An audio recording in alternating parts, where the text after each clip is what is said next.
कि भले कहला हम के लोफर चाहे कहला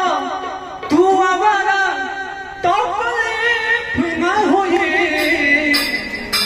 कि भैया को कि बाकी कहबो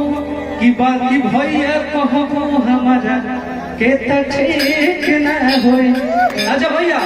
एक सेकंड वही से बियाह करे लगा। एक सेकंड अरे हम तो अभी मानबे ना कहीं का बता तू का हमसे बियाह करूंगा भैया बहन बोली नाना सब कोई हल्ला कर देता है सब कोई चाची सब कोई अभी ना हुए सारा लोग हाथ उठाए पहले भैया नाना एकदम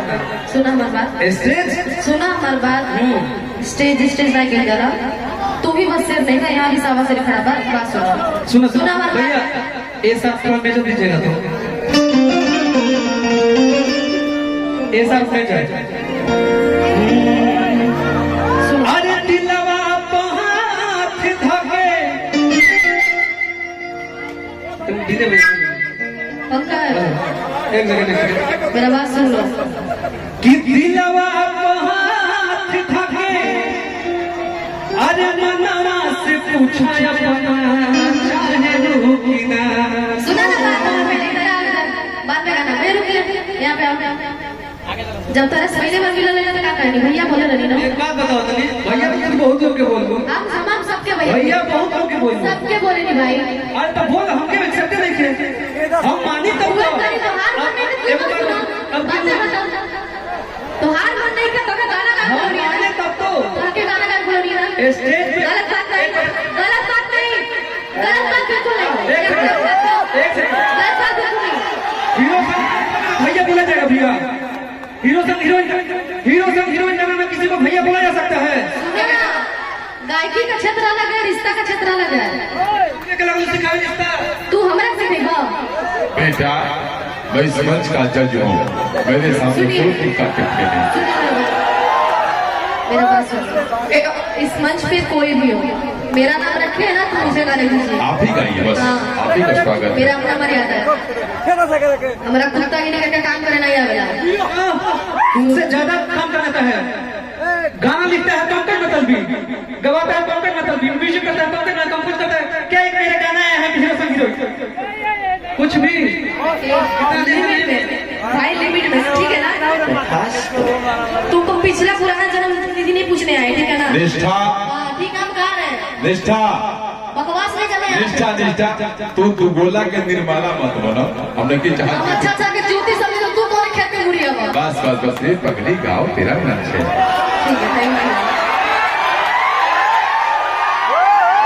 और इस सच्चे दरबार की भारत माता की बाबा की आ जाइए थोड़ा महिलाओं आओ भगवान बोले चलो दो रस भरी और चाहत आप लोग दोनों आइए और बहुत सुंदर हाँ दोनों लोग और निष्ठा जी वही जोश वही अंदाज में गाइए 4-5 गीत लगातार ताकि सब लोग आपके दीवाने हो जाए। ये बारिश के लोग बैठे हैं आपको देखने और सुनने के लिए। चलिए रेडी भैया एक साथ लीजिए एक साथ बैठ काफी देर से हमको परफॉर्मेंस कर रही है थक भी गई होगी ना बहुत थकान हो गया होगा उसके लिए क्षमा चाहते हैं हम ज्यादा परेशान नहीं करेंगे हमारे यूट्यूब वाले भैया एकदम फोकस किए हैं फोकस से लाइक चाहिए आज फोकस करना कल बढ़िया रहे कौन बात ना सब बढ़िया बा सब अच्छा बा और यहाँ आ जाइए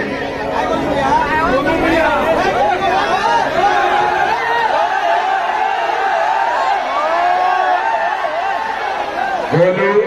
चंदन बाबू वेलकम टू ऊपर आप लोग चले आइए। अच्छा हाँ जलपान करने के लिए जा रहे हैं आप लोग जाइए और इस पिज्जा करने जल्दी आइए।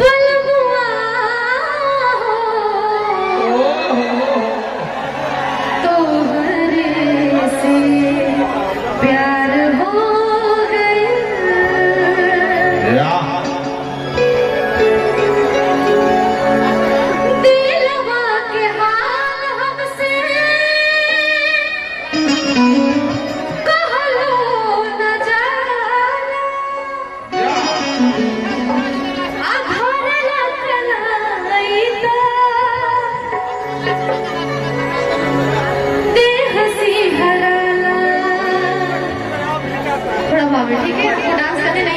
कोशिश करेंगे अच्छा हो।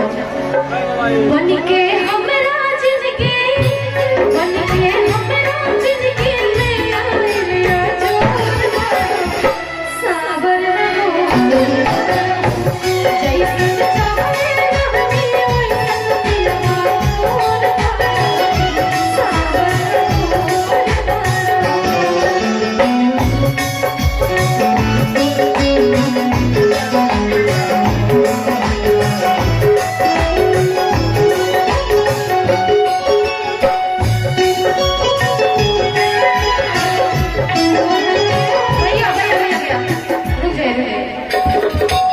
सावरे सुरतिया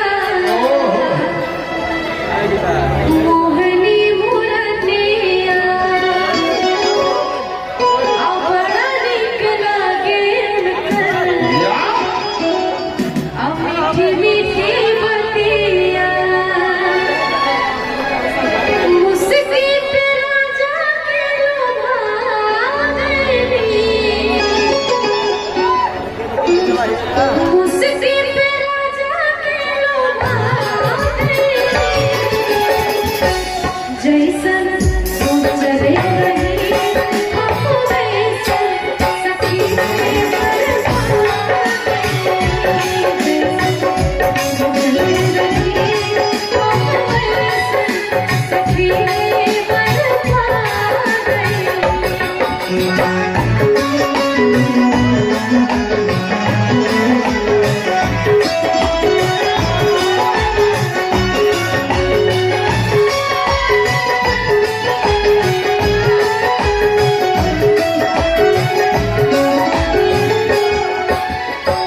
दिलवा के हाल हमसे कहलो बच्चा थोड़े रखलाई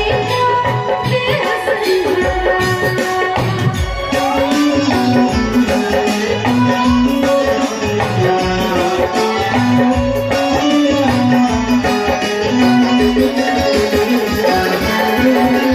दिलवा के हाल हमसे कहलो बच्चा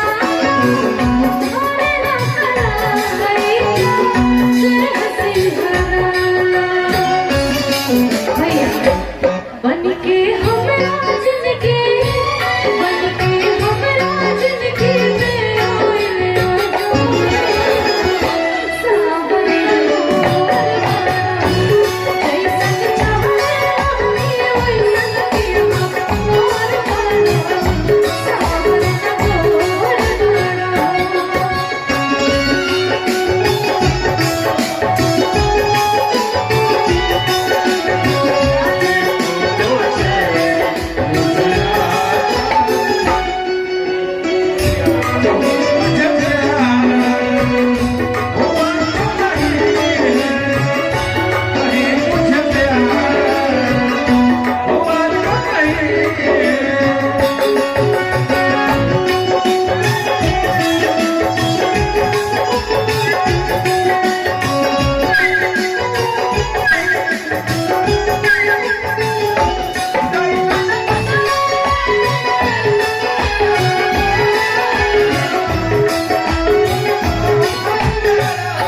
भैया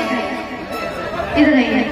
हम भी कंफ्यूज, हम इतने हाइट के छोटे हैं कि आप लोगों के बीच में घूम हो जा रहा है। एक मेरे साइज की बेटी आइए ना, मेरे साइज वाली। भाई सिमरन आओ वेलकम। और आग्रह करूंगा सभी संगीत प्रेमियों से कि आप लोग बैठ जाएं, आ जाइए। शांति बना के बैठे। कार्यक्रम का आनंद लें भी। यह कार्यक्रम धीरे धीरे अंतिम दौर की ओर बढ़ रहा है, लेकिन सबसे आग्रह होकर बैठो और कुछ निष्ठा, कुछ मिजाजी गीत गाइए। बिल्कुल मिजाज, आप मेरे गला का हाल देख रहे हैं, हम ऐसे नहीं गाते थे, थोड़ा अच्छा ही गाते हैं, उतना भी गंदा नहीं गाते। ये पूरे YouTube के लोग